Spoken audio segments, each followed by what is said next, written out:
Hey guys, today we're going to be talking about the secrets to life because they are hidden in the clichés.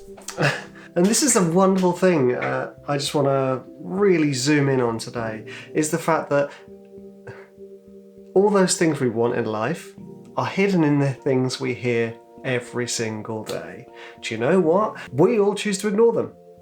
Because it seems too obvious. Why would the secrets to life be hidden in all the things that we hear all the time? Surely they're hidden. Surely they are hermetically sealed in a tomb in some distant and forgotten country. No, they're all here. They're all out in the open.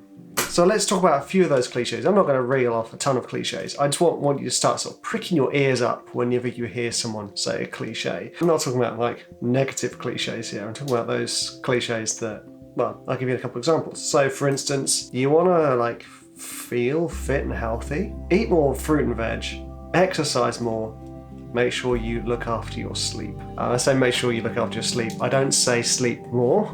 I don't say improve your sleep. I say look after your sleep. And you know what, we're like, yeah, all right. I'll just ignore that, because you know what? It takes actually a huge amount of willpower to follow through with those incredibly simple things. Exercise more. Well, there's a new series on Netflix. Eat fruit and veg. Yeah, but Doritos taste amazing. Look after your sleep. Yeah, but I'm really productive at 2 a.m. And what we tend to do, I've talked about this before, the path of least resistance. The path of least resistance here isn't necessarily the good one. The path of least resistance is binging TV, eating tons of food, and staying up late. Whereas you could make sure that you look after what you're eating, make sure that you get outside more, and make sure that you go to bed at a reasonable time and wake up at a reasonable time, or at least consistently the same time. And I'm saying this to myself as well. I'm not standing on a huge soapbox saying, you should be doing these things. These are just examples of those cliches we hear all freaking time. And I want to talk about one of the ones that as a musician and a creative person we hear all the time. And I'd like to think that this is exactly why I do these vlogcasts, pogs? Oh, pogs, remember those? And the exact reason why I try and write a piano piece every day, because practice makes perfect. And this ties in with so many things, and we've all heard it. If any of you have ever played an instrument ever in your life for longer than a couple of months, you would have heard, practice makes perfect, practice makes perfect. And the other one, which I used to say as a guitar teacher, which is practice little and often, which has much more impact than binge practicing. And that is exactly what you must do. You must take what you can from those cliches. There's tons of them. There's absolutely tons of them. For instance, another one, don't make mountains out of molehills. All right, grandma, But then it's gold. It's absolute gold. It's essentially saying keep perspective and do not worry about those things. Even really simple ones don't worry, Okay. Whatever. Or like this one, which isn't so much a cliche. Well, I suppose it is if I go back, to do unto others, the golden rule, do unto others as something you would wish to be done unto you. I'm sorry, I'm misquoting terribly. The golden rule, guys. Don't do what you to do to other people what you would not want done to you. So if you wouldn't like people laying into your tracks, don't lay into other people's tracks. If you wouldn't want anyone commenting on your appearance, don't comment on anyone else's appearance. I mean that negatively. Of course, you can comment and say nice things because that's nice. And that goes back to, again, the rule of karma. What you give out comes back. It's just so many secrets are hidden in plain sight. So next time you hear somebody saying anything cliched, take note of it. And think to yourself, how can I action that? So, I personally try to action the practice makes perfect as often as possible. And of course, the golden rule, I try and think, would I like this if I do something to somebody else or for somebody else? And actually, it's hugely impactful for your creativity thinking about the cliches, because actually the secrets are in the cliches. And one could take this metaphor and stretch it to, well, if the cliches are the oft said advice, then those chord sequences are the oft cited chord sequences. So perhaps maybe I do just go for 1-4-5 today, and maybe this will be my biggest track ever. You never know.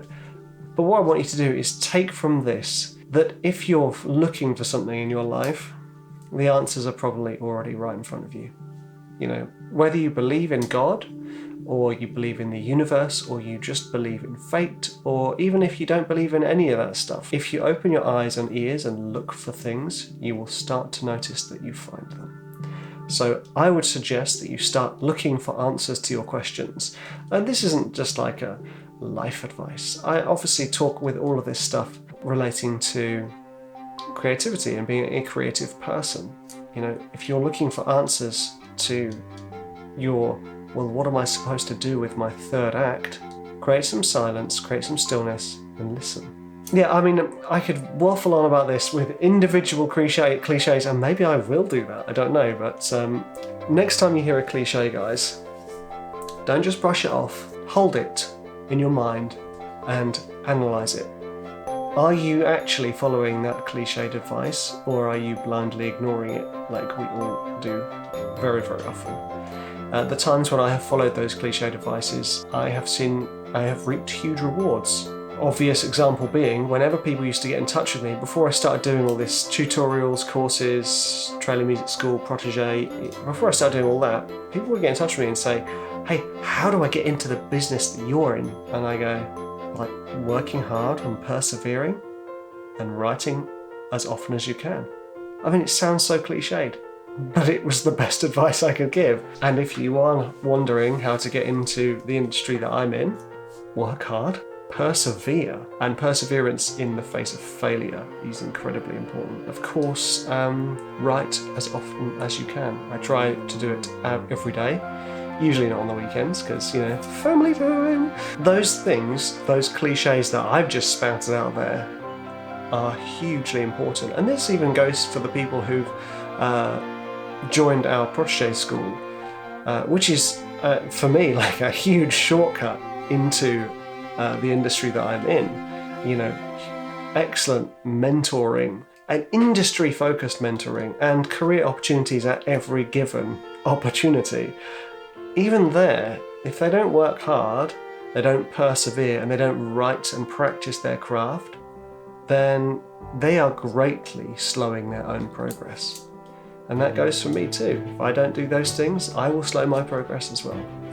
I know I've really stretched this one, but I think it's quite relevant, really, because I'm really trying to hammer home the point that actually those cliches are hugely, hugely important.